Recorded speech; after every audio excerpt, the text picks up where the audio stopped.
Alright, so I wanted to re-release my Human Transmog video with a couple of add-ons that will help out in Legion transmogging.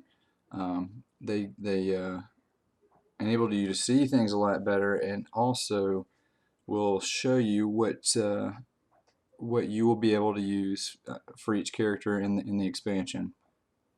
So if we pull it up, you can see for your class by category, and you can get a quick visual of everything. Also, the check marks are going to show you what you already have available. Here we have two-handed swords.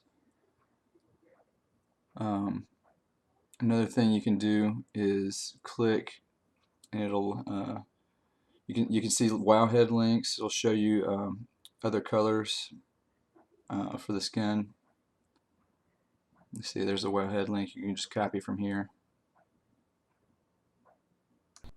Another point to bring up, as the check mark shows you what's available to you. If you look closely, you're actually able to see collected by and which characters on your account actually have collected this item, thus making it available to you in Legion for transmogging. That's one of the big changes that's coming, which makes a lot of sense, especially if you've had an older character do some old content that's been very time consuming, and you don't want to have to go back and do it again just for the transmog. But see, look here, just clicking through all the two-handed axe visuals, I mean, it saves a lot of time. It shows you every single one in it's just a few clicks, like 13 pages. And you know, that's Mogit with Legion Wardrobe is the other add-on. So check them out. And if you would like to know how to do the best Ret Pally transmog in existence, then keep watching.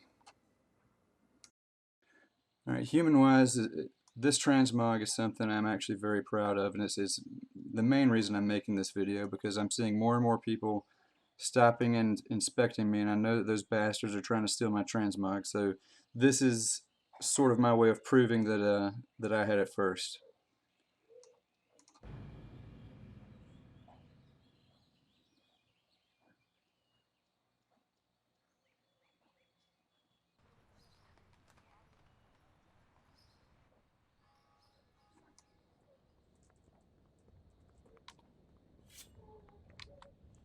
Alright, sword-wise, you really have a lot of options. A lot of things go with this, you know, this plate chain look.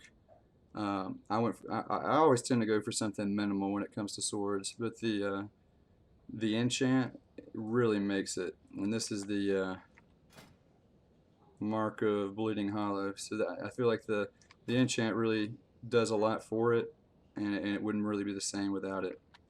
But piece by piece, you'll notice I have my helmet hidden, and that's a personal preference choice. It's not because there isn't a helmet that goes with it, because there actually the Imperial Plate Helm, the crafted classic piece, will go with it.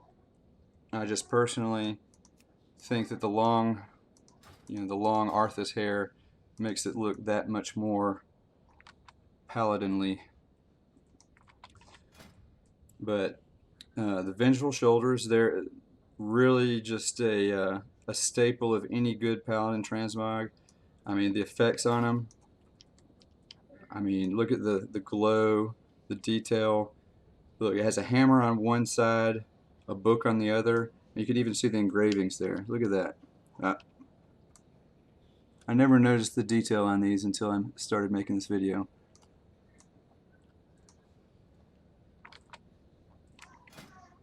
But going down, the chest is transmogged to the Overlord's chest plate, and the Overlord set is really the basis of this transmog. Something important to note though with this chest, you'll notice that I have the blue shirt, and that's why. You see the forearm skin there is visible, which, you know, it really isn't a bad thing. I just think that for me personally, the blue shirt really brings it together. So I mean, that makes it right there. You look like you're you know. All right, moving on. This, like the the purple cloak, is just the blue version. This is the royal cape.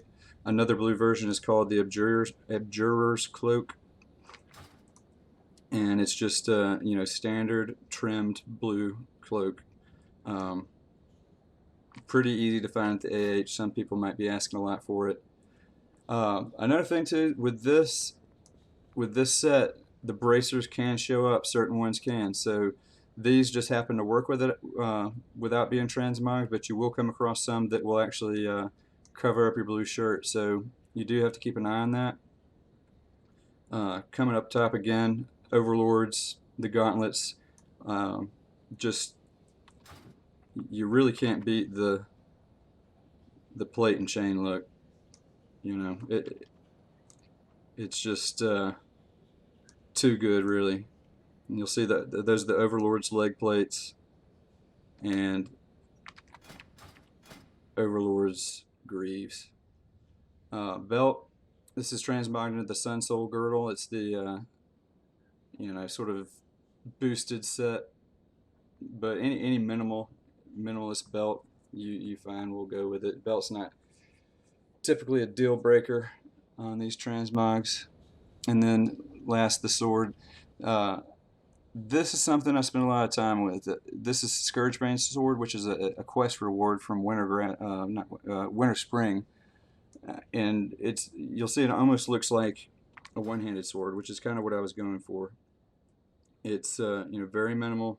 There is one that's a world drop that looks similar to it.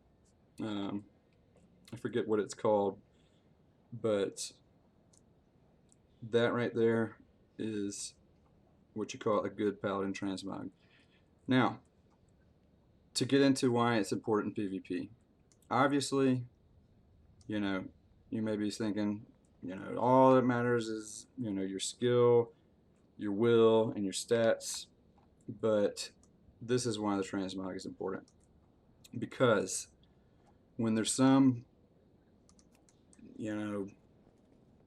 whoever, some orc hunter or blood elf dickhead who's coming at you from a distance, and he sees somebody looking like this, he's like, oh my god, that's a rep paladin. I ain't going near that motherfucker.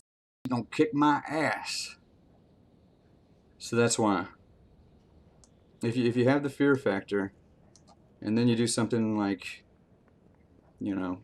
pop your crazy ass wings, you could even contemplate on them, but they're gonna know you're not messing around, and they're not gonna waste your time. I hope you've enjoyed my humble video. If you'd like to see more like it, please like and subscribe, and I'll see you next time.